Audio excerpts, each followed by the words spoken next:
你好吗？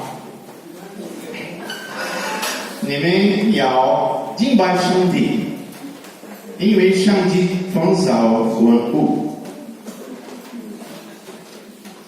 Vocês devem adorar a Deus, porque Deus foi quem criou todas as coisas. Amém? Alguém perguntou, depois que nós terminamos a palestra da manhã, qual tinha sido o tema?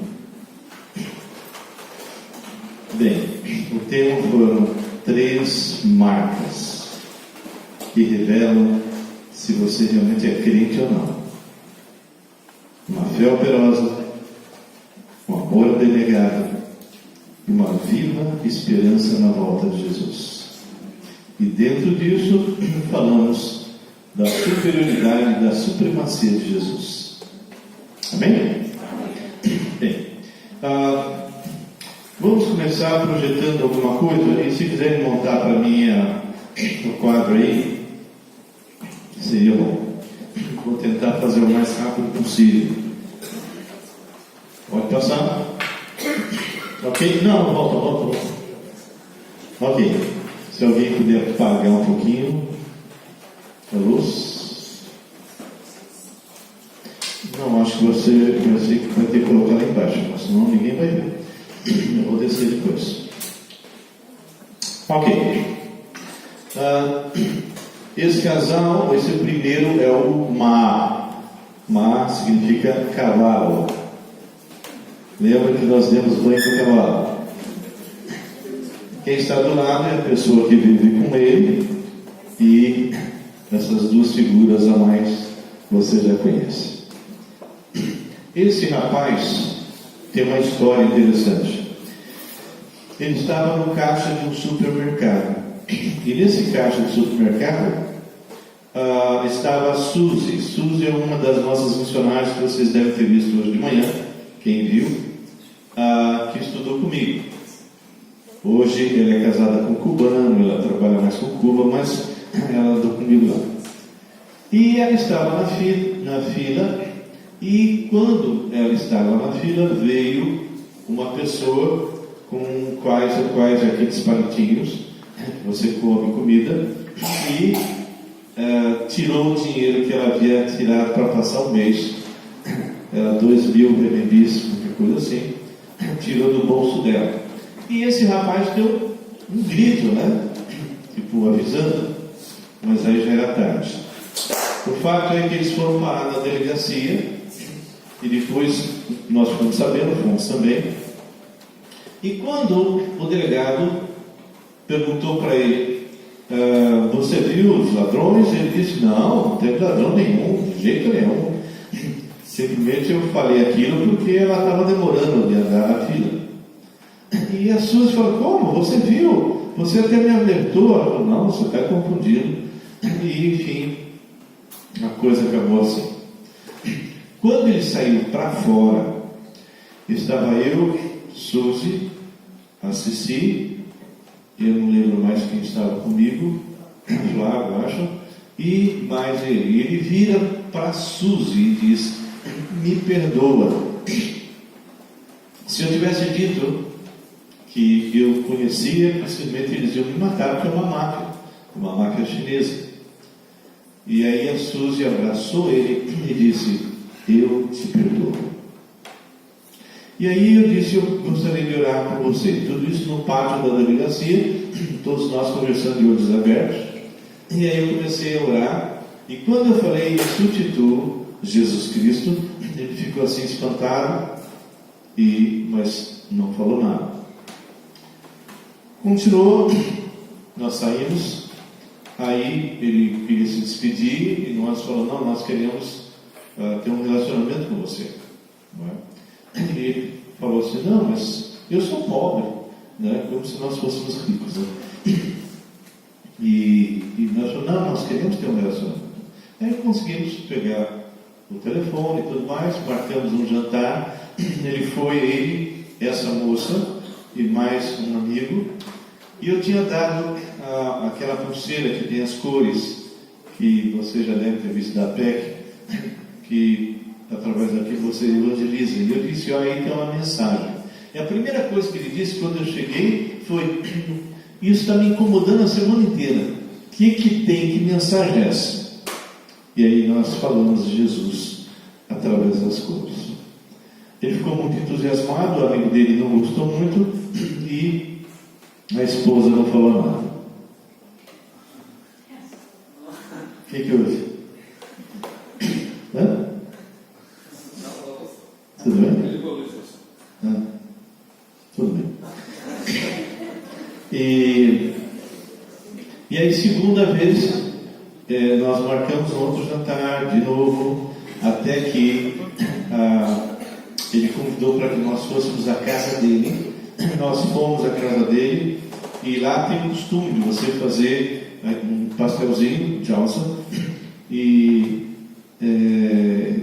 então a pessoa se reúne conversando e vai fazendo um pastelzinho e já vai fritando ou coloca na água quente e come. E isso faz parte da cultura deles. Aí nós convidamos ele para a nossa casa.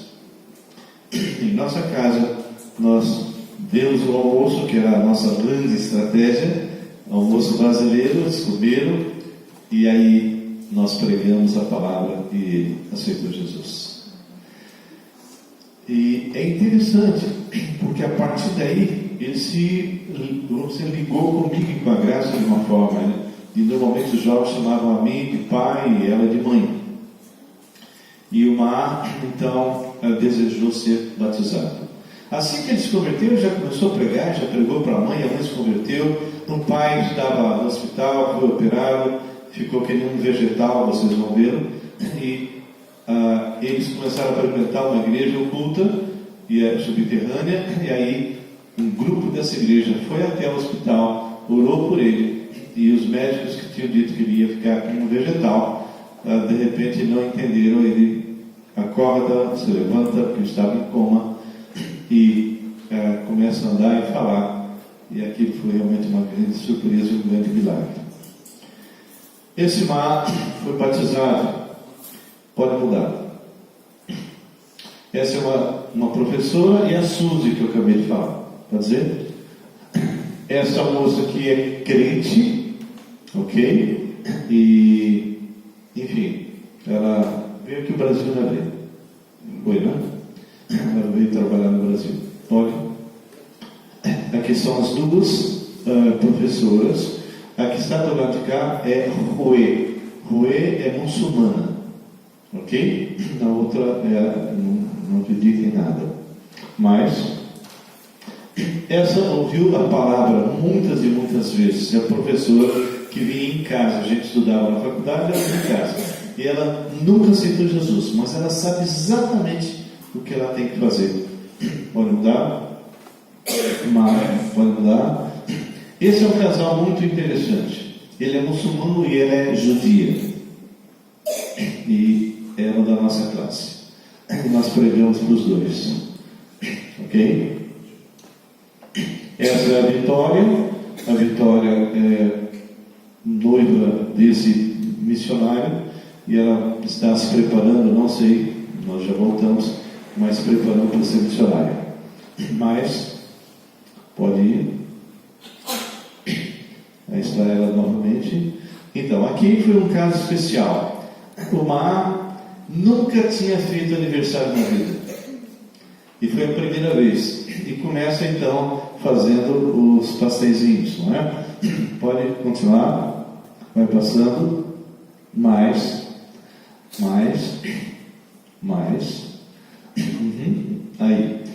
Olha a cara dele. A primeira vez que ele canta um parabéns e alguém canta parabéns para ele, não é? Pode mudar.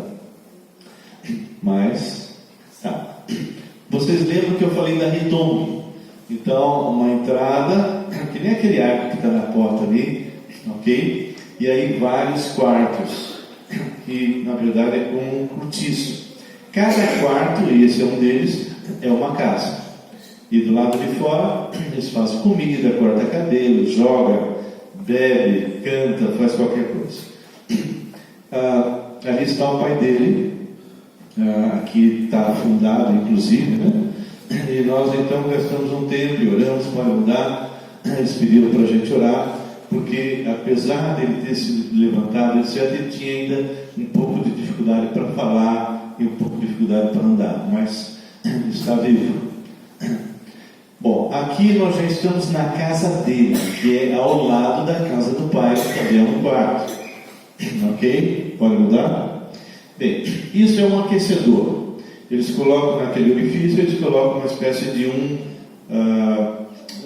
um carvão, um tijolo, assim, esquisito, e dá um cheiro terrível. Você imagina, nós ficamos ali um bom tempo mesmo, e fico imaginando eles respirando isso durante o inverno todo.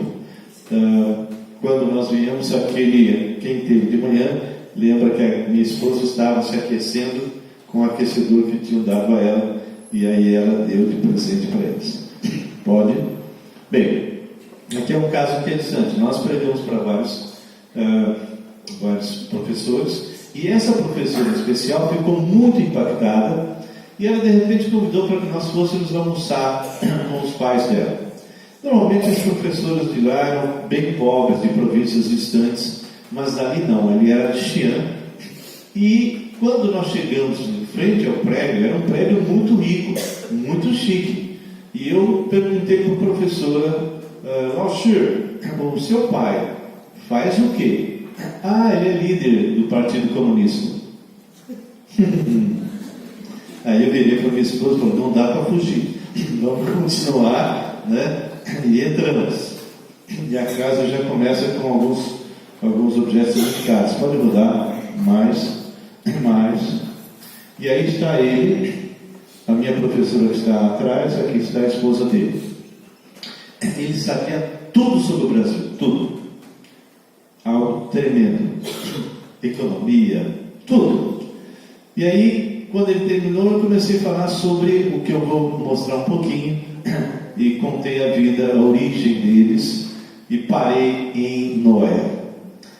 Não dava para continuar. Mas aí, a irmã, isso ele nos levou para nós comermos num restaurante. Para vocês terem uma ideia, quando nós chegamos nesse restaurante muito chique, o pessoal perfilou e deu continência para ele. E o gerente trouxe várias carnes, isso é uma delícia, e veio de graça para ele. Ok? Pode ser? Bem, aí é um momento sério. Ele estava na casa de um americano, de um pastor que já está há muitos anos lá, e era o momento que ele ia ser batizado. E nós então ouvimos ele dar testemunho. Infelizmente não vai dar para passar, mas foi uma bênção. Pode mudar? Mais. Esse é o casal que recebeu. Mais. Ok. Aí é o momento do batismo. Pode? Mais. Tá, esse é o último. Opa. Esse é o último. Nós não tiramos nenhuma foto dele dentro d'água, porque se alguém pegasse podia ter problemas. Então eles não estavam bem entendendo o que nós estávamos fazendo aí, mas pelo menos passaram. Ok? Pode. Aí a professora da minha esposa, pode ser? Mais. Aí toda a classe dela reunida, nós estávamos voltando para o Brasil, né? Mas essas duas falam português. Aprendeu com aquele outro homem que nós mostramos para você, José. E a de lá esteve aqui no Brasil estudando, e a de cá chegou a namorar algum brasileiro, coisa assim. Não sei depois o que aconteceu com a Rosa. Ok? Pode passar. Eles são tremendamente carinhosos. Os chineses não são frios como esses que vocês conhecem. E eles são carentes, muito carentes. Ok? E eles realmente chamavam a mim de pai e graças de mãe. Mas essa professora, ela gostava demais da gente, mas não se convertia com medo por causa do comunismo. Mas essa daqui é a Dandana. Dandana é aquela que eu contei de manhã, que ela passou por mim, hello, e voltou de novo e nós conversamos 4 anos não. Nós ficamos 4 horas conversando no trem. Ela ficou muito impactada, depois começou a frequentar o nosso grupo. Aí um dia nós chamamos ela para comer em casa e pregamos o Evangelho e ela se converteu. Ela está sendo preparada para ser líder da província dela, ok? E teve um caso muito interessante que quando ela foi dar uma palestra, ela e o grupo dela, e estavam pregando, né, conversando, mostrando uma série de coisas, foi muito legal. E entrou eu, Graça, Suzy e a Ceci. E sentamos num determinado lugar. E no outro lugar estavam jornalistas, pessoal de televisão, etc. E aí começaram a perguntar quem éramos nós. E ela disse: esses são nossos amigos brasileiros. Eles tiraram a gente de onde nós estávamos e nos colocou exatamente no meio do jornalismo. E aí saímos na televisão, saímos no jornal, tudo bem, né? Então foram coisas que acontecem. Pode virar. Pode virar. Mas, aí são os 3, basicamente, o Maá, que a gente chorou muito quando nós fomos. Aí são empresários, e aí tá ok. Eu queria passar para a palavra em chinês. Pode acender a luz.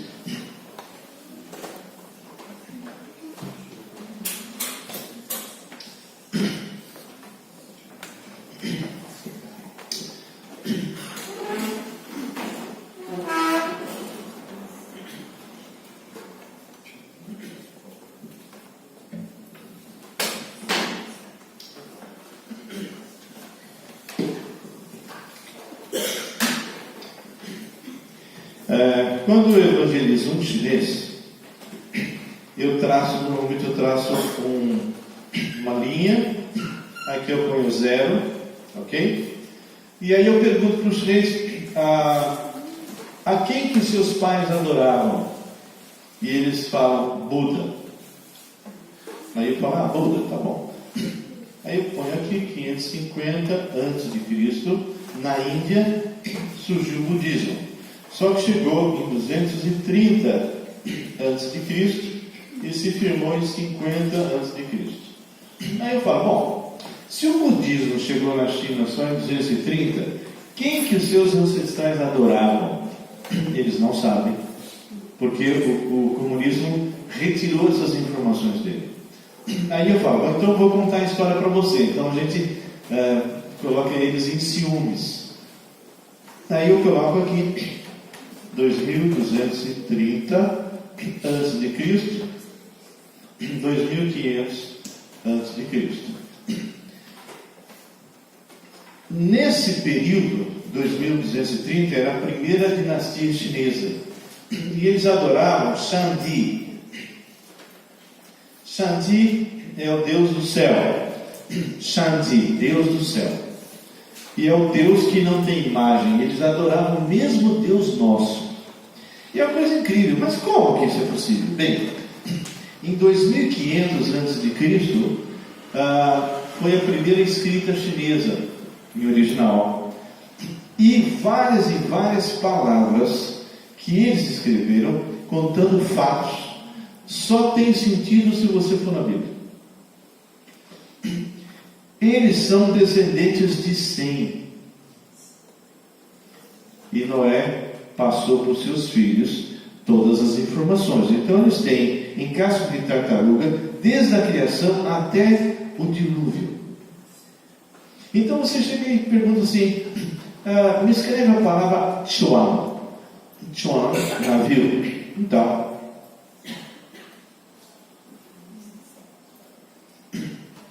Chuan. Aí eu pergunto, por que Chuan você escreve assim?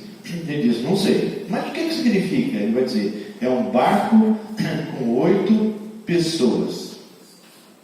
E você sabe por que é um barco com 8 pessoas? Diz, não. Então vou te contar uma história. Aí começa a contar a história de Noé.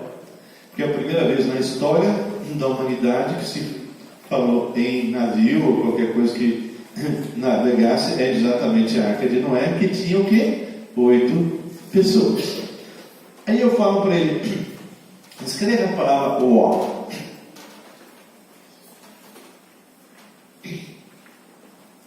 Aí eu pergunto, o que significa essa palavra? Significa essa parte aqui, mão, e aqui lança. Ó, eu. Ó. Ó, eu sou o pastor Raul. Então, aqui, o ser humano é um ser agressivo. Um ser que realmente é terrível, não é justo. Então, quando eles querem transformar em algo justo, o que eles fazem?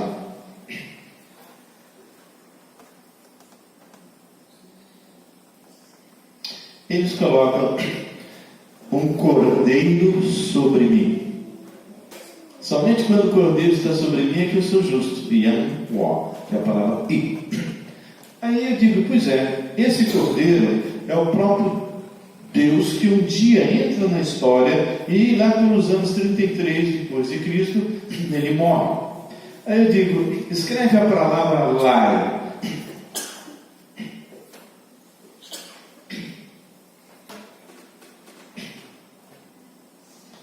Aí eu digo para ele, o que significa isso? Ele diz, um homem na cruz. E esse? Duas pessoas do lado dele. E o que significa essa palavra? Lá, venha. Aí eu começo, venha. E Jesus diz, vinde a mim, vós que estáis cansados. Por isso eu vou evangelizando o cara. Aí eu me pergunto, mas como é que você sabe que o homem da cruz é o cordeiro? Aí eu digo assim, me fala que duas coisas são iguais. Dois copos, qualquer coisa assim. Aí eu digo, agora me escreve a palavra igual. E a palavra igual...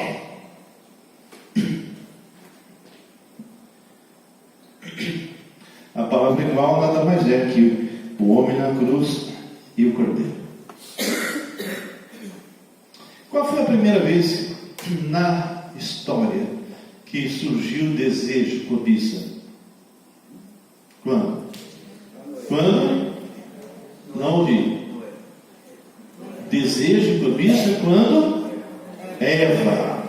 Muito bem. Eva. Olha que interessante.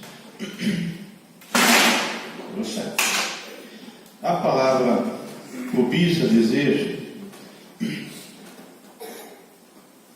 que é diferente desse aqui, que as duas letras são grandes, né? Esse é só um.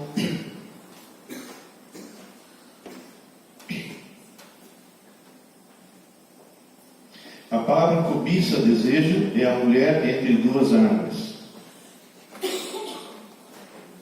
E assim vai. São várias e várias palavras que você utiliza e eles não têm resposta. E aí você começa a contar a história da palavra de Deus, que nem a palavra proibido, por exemplo. A palavra proibido, o que é? Seria essa duas árvores e uma serpente. Não, é proibido. Duas árvores e a serpente no meio delas. Se você chega para um chinês e diz Shangdi Jiufuni, é Deus te abençoe. Shangdi Jiufuni é muito interessante.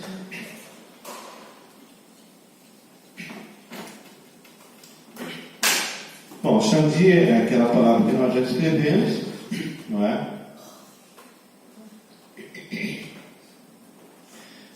Ju.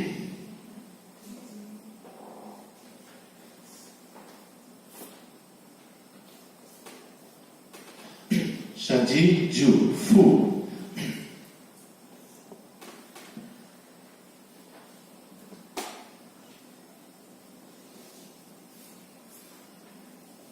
Shangdi Ju Fu Ni é você. Deus, né? Deus. Aqui é Deus andando com o homem. Deus andando com uma pessoa no jardim. Quem era esse? Adão. Isso antes da queda. E se você falar Shangdi Jiufuni, o chinês faz assim para você. E assim são centenas. Não posso gastar mais tempo, porque já são 8h02 e eu tenho que interromper 8h30. Mas de qualquer forma, eu quero dizer que através da língua deles é que eu evangelizo. Eu desperto a curiosidade dessa forma e depois começo a pregar a palavra. E aí Deus faz a obra. Amém? Então vamos pregar.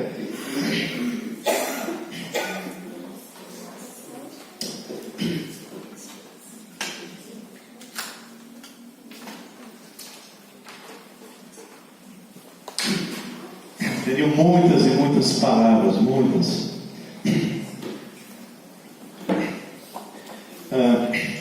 Bom, eu quero que vocês abram comigo hoje, lá no capítulo de Lucas 24. Eu quero que você leia de pé, vamos nos colocar de pé, referência, e vamos abrir especificamente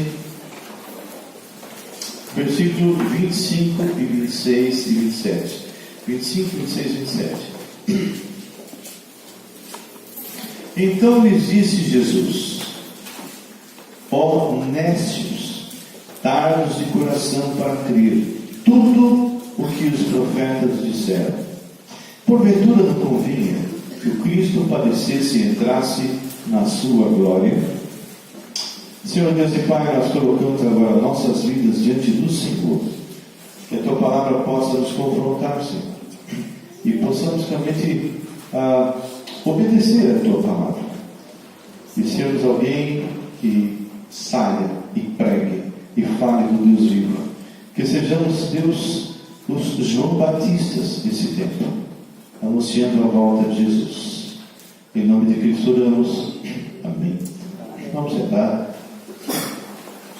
Capítulo 24 é bem interessante, porque fala que no primeiro dia da semana, que é domingo, as mulheres foram lá para levar aroma e viram que a entrada estava aberta, o corpo não estava lá, e enfim, tem tudo aquilo que vocês já sabem, e de repente Maria Madalena, Joana, Maria mãe de Tiago, né, ficaram assim estupefadas com tudo o que elas ouviram com respeito aos anjos. Vocês conhecem a história.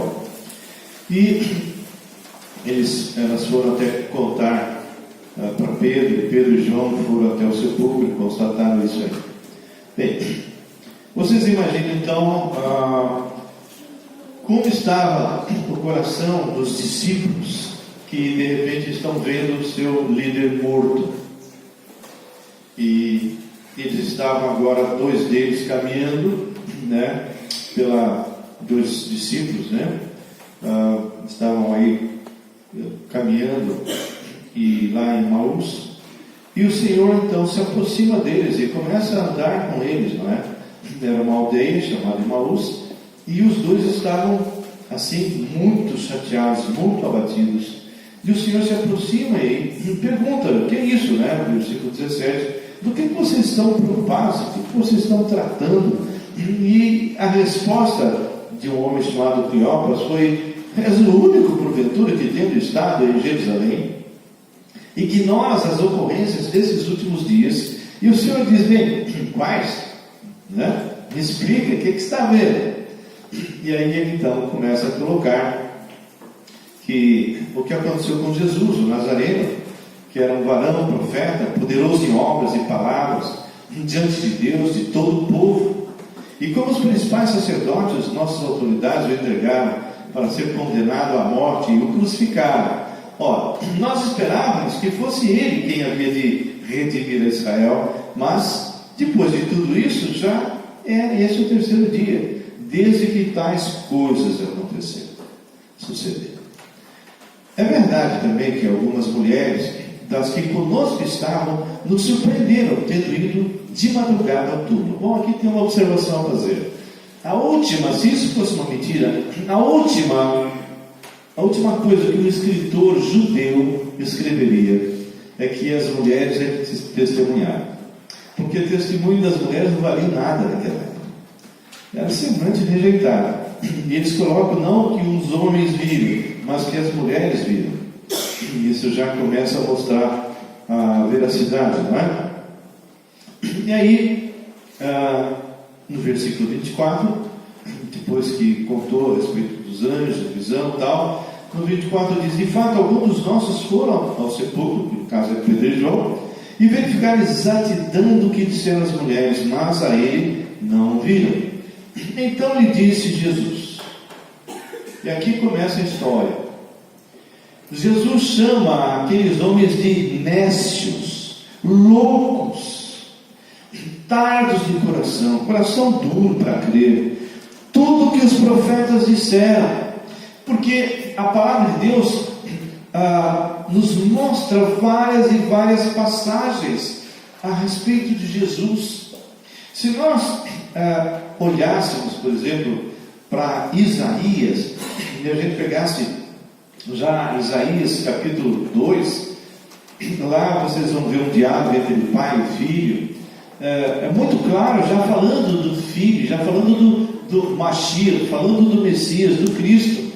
Quando vocês pegam, por exemplo, Isaías 52, que é uma passagem que é muito citada em missões, no versículo 7, diz: que formosos são sobre os montes os pés dos que anunciam as boas novas, que faz ouvir a paz, que anuncia coisas boas, que faz ouvir a salvação, que diz a Sião: teu Deus reina.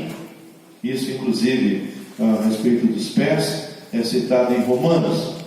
E diz mais no versículo 10: o Senhor desnudou seu santo braço à vista de todas as nações, e todos os confins da terra verão a salvação do nosso Deus. O que significaria? Eu já, muitas vezes em classe, eu já expliquei isso algumas vezes. Talvez ele tenha lembrança disso, não sei se ele estava, mas se ele diz que Deus, que é Espírito, desnudou seu braço à vista de todas as nações, o que significa desnudar o braço? É tornar o braço visível. E como que um Deus invisível torna o seu braço visível? Quando o Verbo se fez carne. É quando ele entra na história, ele entra no mundo que ele havia criado. Em Isaías 53, logo em seguida, depois que ele fala, ele descreve um pouco ainda, no Isaías 52, onde ele fala, lá no 13 do 52, eis o meu servo, procedado será muito sublime, como pasmaram muito a vista dele, pois no seu aspecto estava muito desfigurado, mais do que o de outro qualquer, e a sua aparência mais do que a de outros filhos dos homens. Assim causará admiração às nações, e os reis fecharão suas bocas por causa dele, porque aquilo que não lhes foi anunciado verão, e aquilo que não ouviram entenderão. E aí logo em seguida começa a Isaías 53. Então diz que o Senhor desnudou seu braço, e o seu braço é Cristo. Seu braço é o próprio Logos que se fez carne, que se tornou Yeshua, que se tornou salvação. E como é que ele começa Isaías 53? Falando exatamente isso. Quem creu em nossa pregação e a quem foi revelado o braço do Senhor? A quem foi revelado Jesus? O Logos é a palavra de Deus em movimento. E quando o Senhor está citando aqui, nessa passagem que nós estamos estudando, aqui em Lucas, ele começa a falar exatamente ó tardos de coração, ó nécios, tardos de coração, no versículo 25, Lucas 24, 25, para querer tudo que os profetas disseram. São citações e mais citações, e ele começa a dizer: porventura, não convinha que o Cristo, o Mashiach, o Cristo, o Messias, padecesse e entrasse na sua glória. E olha agora o que ele vai citar. E começando por Moisés, discorrendo por todos os profetas, expunha-lhes o que a seu respeito constava em todas as Escrituras. Então, o Velho Testamento ocultava exatamente aquilo que foi revelado na igreja. E eles começam a caminhar, entram em casa, e aí o Senhor parte o pão, deu para eles, e a palavra diz: então se lhe abriram os olhos e o reconheceram, mas ele desapareceu da presença deles. E disseram um ao outro: porventura não nos ardia o coração quando ele pelo caminho nos falava, quando nos expunha as Escrituras? Que na mesma hora, levantando-se, voltaram para Jerusalém, onde se achavam reunidos os 11 e outros com eles, os quais diziam: o Senhor ressuscitou e já apareceu a Simão. Então os dois contaram o que lhes acontecera no caminho e como fora por eles reconhecido no partir do pão. E o que acontece? Algo inesperado. Falavam ele ainda essas coisas quando Jesus apareceu no meio deles e lhes disse: paz seja convosco. Eles, porém, surpresos, atemorizados, acreditavam estarem vendo um espírito. E aqui muitas vezes eu paro para confrontar o testemunho de Jeová, porque o testemunho de Jeová não crê que Jesus ressuscitou em corpo. E aí eu digo para ele: olha, segundo o que está aqui, eles acreditavam estar vendo um espírito, igual a vocês. Então só tem duas explicações: ou vocês estão certos e realmente era um espírito, ou vocês dois estão errados, inclusive os apóstolos, e na verdade ele não era um espírito. E aí eu continuo: mas ele lhes disse: por que estáis perturbados e por que sobe dúvidas aos vossos corações? E aí, vede as minhas mãos, os meus pés, que sou eu mesmo, apalpai-me, verificai, porque o espírito não tem carne nem ossos como vedes que eu tenho. E aí ele mostra os pés e acaba comendo com eles. O trecho que eu quero explicar e trabalhar com vocês está no versículo 44 até o versículo 49. E o tema que eu quero colocar é que todos os homens têm o direito de conhecer a verdade. Todos os homens têm o direito de conhecer a verdade. E quando nós começamos a examinar essa porção da palavra, nós começamos a retirar algumas coisas. O primeiro ponto que eu quero tirar é que essa verdade está nas Escrituras. Conforme eu acabei de ler nessa passagem, eles começaram lá pelos profetas, por Moisés. Moisés são os 5 primeiros livros. E não só nessa passagem, mas o 44 e 46 diz: a seguir Jesus lhes disse: são estas as palavras que eu vos falei estando ainda convosco. Importava se cumprisse tudo o que de mim está escrito na lei de Moisés, nos profetas e nos salmos. E no 46 diz: e lhes disse: assim está escrito, que o Cristo havia de padecer e ressuscitar dentre os mortos no terceiro dia. Esse primeiro ponto é muito relevante, porque se eu estou afirmando que todos os homens têm o direito de conhecer a verdade, e essa verdade está nas Escrituras, como que as pessoas do mundo vão conhecer essa verdade se nós cristãos não estamos saindo e levando essa palavra? Muitas pessoas pensam que a China hoje já conhece as Escrituras, já conhece. Não! 1,4 bilhões de pessoas quase. É 1,3, mas está quase chegando lá. No máximo 150 a 200 milhões conhecem. Isso não é nada, é um pingo d'água em 1,3 milhões.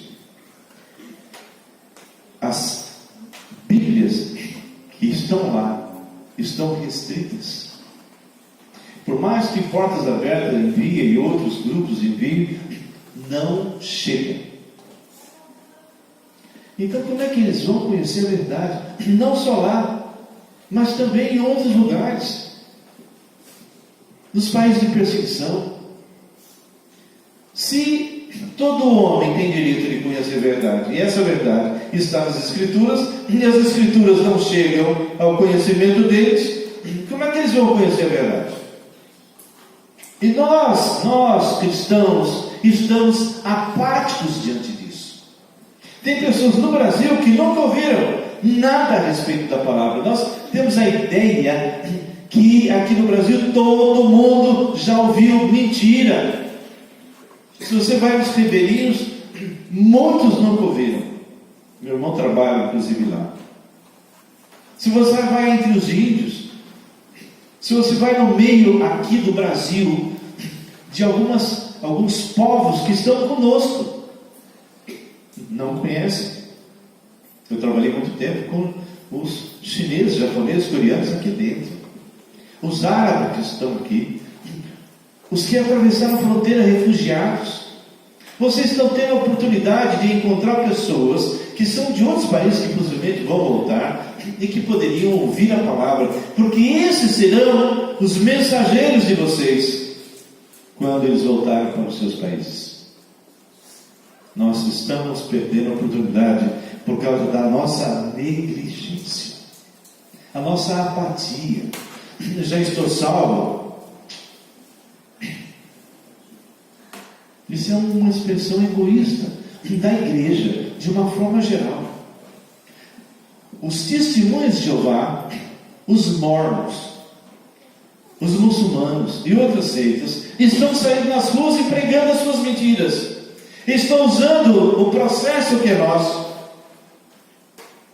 Vão de 2 em 2 e 3, o discipulador e seus discípulos, e nós estamos apáticos.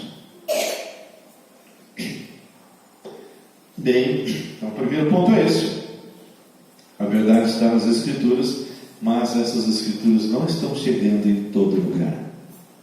Não estão chegando. O segundo ponto que nós podemos tirar aqui é que Jesus é a verdade. Ele fala: eu sou o caminho, a verdade e a vida, e ninguém vem ao Pai senão por mim. Ele é a vida eterna. Muitas pessoas, eu sempre brinco, há pessoas até dentro da igreja que pensam assim. Jesus fala: olha, me receba como Senhor Salvador, e eu vou te dar algo chamado vida eterna, como se vida eterna fosse fora dele. Recebe Jesus, aí ele diz: tá bom, agora eu vou te dar isso chamado vida eterna. Não! Ele é a vida eterna, ele é a própria vida, ele é a própria vida. Se você pegar 1 João 5,20, diz: esse é o verdadeiro Deus e a vida eterna. Eu sou o caminho, a verdade e a vida. Ninguém vem ao Pai senão por mim. Ele é a vida. Então quem nasce de novo em Cristo Jesus, recebe Jesus e recebe a vida. Mas muitos não têm essa verdade. Não sabem que Jesus é a verdade revelada. Mas, como nós já lemos no versículo 44 e 46, ele diz bem claro a respeito disso. Está escrito na lei de Moisés, nos profetas e nos salmos, e que essa verdade só é entendida quando o véu é removido, quando é aberto o entendimento. Versículo 45 diz: então lhes abriu o entendimento para compreender as Escrituras. Isso foi antes de Pentecostes. Qual é a situação de uma pessoa que não tem Jesus com respeito a isso? Quando nós abrimos, por exemplo, lá em 2 Coríntios, capítulo 3. 2 Coríntios, capítulo 3. É uma passagem muito interessante. A partir do versículo 5 diz assim: 4, 5. 2 Coríntios 3, 4, 5. E é por intermédio de Cristo que temos tal confiança em Deus. Não que por nós mesmos sejamos capazes de pensar alguma coisa, como se partisse de nós. Pelo contrário, a nossa suficiência vem de Deus. Tudo que eu sei, tudo que vocês sabem a respeito de Deus, vem de Deus. Não é produto da nossa inteligência. Não é produto de nada que nós realmente possamos conceber. É Deus que nos dá essa suficiência. Somos meros instrumentos. Não é para nós ficarmos orgulhosos, vaidosos, soberbos. Nós não somos nada, irmãos. Somos meros servos inúteis que nem fazemos o que deveríamos fazer. E aí no versículo 6 ele diz: o qual, nos habilitou para sermos ministros de uma nova aliança, não da letra, mas do Espírito, porque a letra mata, mas o Espírito vivifica. Sabe, irmão, só abrindo um parênteses aqui. Alguns grupos religiosos têm o costume nos dias de hoje de pegar texto fora do contexto, como esse caso do versículo 6, ler só esse versículo. E em cima desse versículo eles começam a falar coisas de tal forma que os membros começam a dizer: não vou estudar a palavra não vou nem fazer seminário. Por quê? Porque esses falsos pastores, esses falsos profetas falam que a letra que mata, que está no versículo 6, é a palavra de Deus. Não se aprofunde nessa palavra. Deus tem que revelar diretamente para você. Eles são tão covardes, tão mentirosos, que eles não leem o próximo versículo para dizer que tipo de letra que mata. É só ler o versículo 7. E se o mistério da morte, gravados com letras em pedras, se revestiu de glória a ponto de os filhos de Israel não poderem fitar a face de Moisés por causa da glória do seu rosto, ainda que desvanecente. A letra que mata são os 10 mandamentos. Não tem nada a ver com essa palavra. Mas eles não leem o versículo 7. Eles leem só o versículo 6. Quantos que eu conheci que se afastaram de seminário, pararam porque o pregador, em cima desse versículo 6, disse: não se aprofunde em doutrina, não faça isso, porque a letra mata. E por que eu estou citando isso amarrado com aquele desvendar dos olhos que está lá? O que acontece é que Moisés, quando ele estava falando com Deus, ele pede para ver a face do Senhor. E ele falava com Deus cara a cara. Mas quando ele diz: eu quero ver a face do Senhor, a gente entende que ele não via como nós imaginávamos, porque o Senhor disse: quem vê a minha face morre. Eu vou fazer o seguinte: eu vou passar a minha bondade, eu vou colocar você numa penha que simboliza Cristo, e eu vou passar a minha bondade e você vai me ver pelas costas.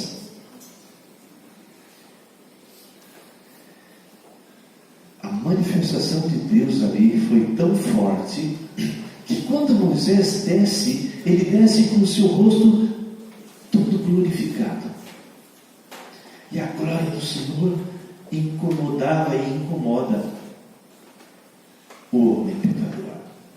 E o que eles falaram para Moisés? Moisés, põe um véu, nós não suportamos, põe um véu sobre o seu rosto, para que a gente possa se aproximar de você. E Moisés fez isso. Só que a palavra de Deus fala que com o passar do tempo,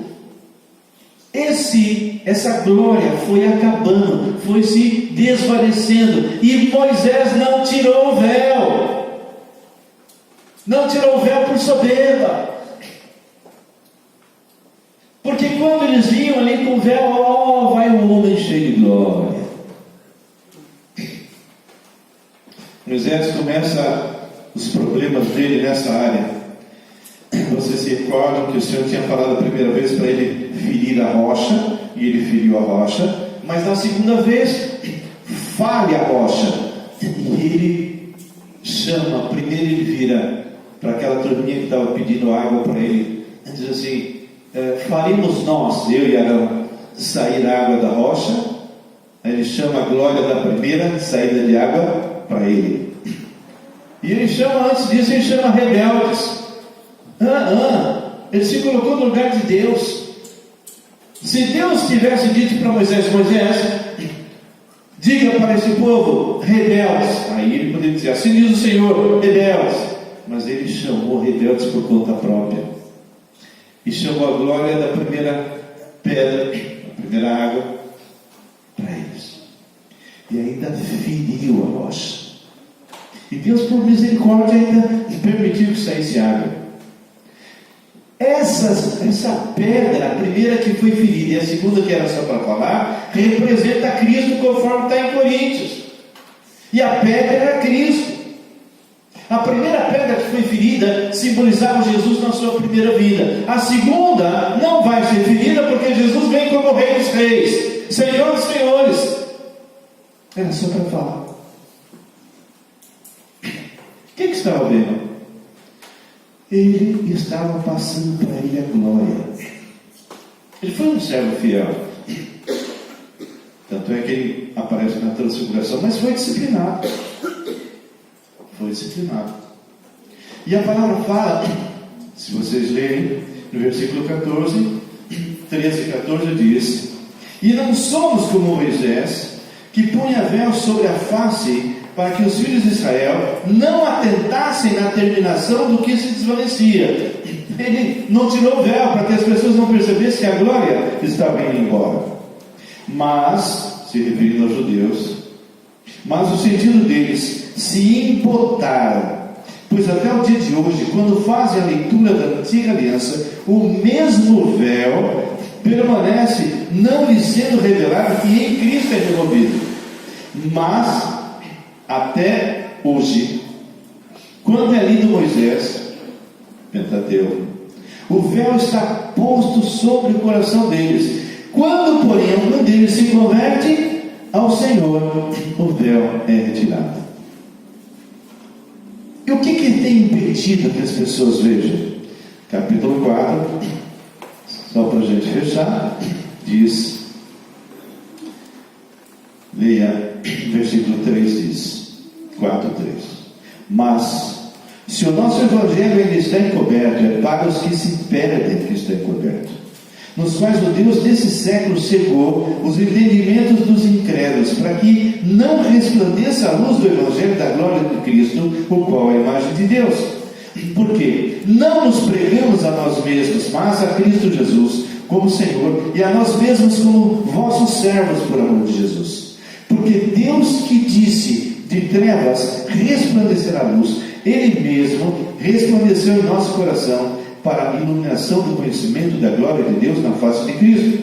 Temos, porém, esse tesouro em vasos de barro, para que a excelência do poder seja de Deus e não de nós. O que ele está dizendo aqui? Nós somos os vasos de barro. E esses vasos de barro eram para pôr lixo. E por misericórdia, Deus nos salva e coloca dentro desse vaso sujo e imundo.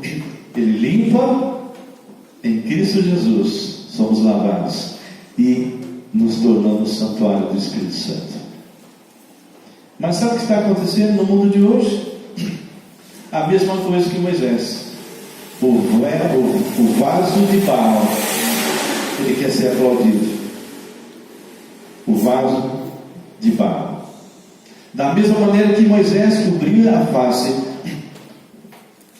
para que as pessoas pensassem que ele ainda tinha glória, e ali tinha a soberba. Hoje, muitos e muitos líderes, muitos e muitos pastores, e até missionários, e servos de uma forma geral, se colocam como se fosse alguma coisa. Mas esse vaso de barro tem que ser quebrado, para que a glória do Senhor resplandeça. Amém? Então, voltando lá para Lucas, para a gente encerrar, nós entendemos que esse véu só é removido através do Espírito Santo, através da conversão genuína. Por isso que diz aqui, bem claro, no versículo 45, então, lhes abriu o entendimento para compreender as Escrituras e remover o véu. Então, primeiro, todo homem tem direito de conhecer a verdade. A verdade está nas Escrituras, Jesus é essa verdade. Essa verdade só é entendida quando é removido o véu, quando é aberto os olhos, e quem realmente nasceu de novo, quem realmente teve a remoção desse véu, vai pregar a palavra. Quem teve isso removido? Essa palavra pregada, versículo 47 diz: e que em seu nome se pregasse arrependimento para a remissão de pecados a todas as nações, começando de Jerusalém. Aí ele fecha dizendo: vós sois testemunhas dessas coisas, não é? Eis que envio sobre vós a promessa de meu Pai. Permanecei, pois, na cidade, até que do alto sejais revestidos de poder. Ele estava aguardando a vinda de Pentecostes. Mas isso é passado, isso já aconteceu, nós não temos mais desculpa. O Espírito Santo já está em nós. Então nós já temos o véu removido, temos toda a autoridade para ir e pregar a palavra de Deus. Nós somos os responsáveis para remover o véu das pessoas que têm o véu sobre os seus olhos e estão cegos. Sejam os João Batistas desse tempo. Amém. Amém? Vamos fechar os nossos olhos. E a conclusão que nós temos é: se realmente você já tem esse véu removido, e se já tem, se você está ajudando a remover o véu de outras pessoas. Enquanto você pensa nisso que eu acabei de pregar, acabei de falar, eu quero falar com você que está aqui hoje. Como eu disse de manhã, eu não conheço todos, mas é possível que tenha alguém aqui que ainda não conhece Jesus. E se você entendeu que Jesus é Deus, que Jesus realmente é o Senhor, mesmo que você esteja frequentando uma igreja, mas nunca se converteu de verdade, nunca pediu para Jesus ser seu Senhor e Salvador, quem sabe essa é a oportunidade que você tem agora. E se é esse o teu caso, se você não tem certeza da sua salvação, nunca realmente se arrependeu dos seus pecados, nunca convidou Cristo de verdade para fazer parte da tua história, da tua vida, ore agora. Eu vou te ajudar. Diz aí no seu coração: Senhor Jesus, remove esse véu que está nos meus olhos. Eu entendi que estou perdido. E se estou assim, morrerei, irei para o inferno. Mas o Senhor morreu na cruz do Calvário e ressuscitou. Está me dando de graça a vida eterna. E o Senhor disse: vinde a mim, vós que estáis cansados, sobrecarregados, e eu vos aliviarei. Aprendei de mim, porque sou manso, humilde de coração, e acharei descanso para as vossas almas. Porque meu jugo é suave e meu fardo é leve. Se você crê nisso, então diga para Jesus agora de coração: Senhor, entra hoje na minha vida. Eu me arrependo de todos os meus pecados. E eu aceito esse convite.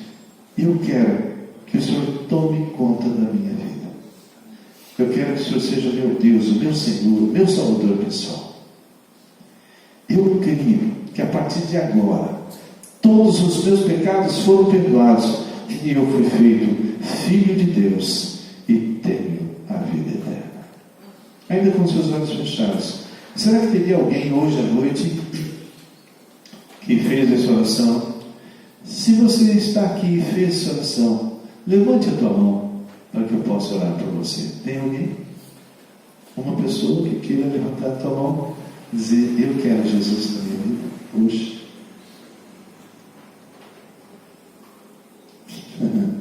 A menininha levantou a mão. Se ela entendeu, confirme depois. Viu, mamãe? Tá bom? Pergunta para ela se ela entendeu. Vamos orar. Senhor, nosso Deus e Pai, te louvo, te agradeço em nome de Jesus por essa oportunidade, Pai, de estarmos aqui pregando a tua palavra. Entregamos tudo nas tuas mãos em nome de Jesus. Amém. Ainda queria só fazer uma pergunta. Entre vocês, teria alguém que tem chamada para missões e que Deus está incomodando o seu coração depois do dia de hoje, e você gostaria de vir aqui para que nós pudéssemos orar por você? Se tiver, sai do seu lugar e venha. Se você já fez isso outras vezes, não vem de novo não. Mas se você tem relutado e hoje Deus te deu convicção, saia e venha. Tem alguém? Nessa igreja alguém? Tá bom. Pastor, vamos encerrar.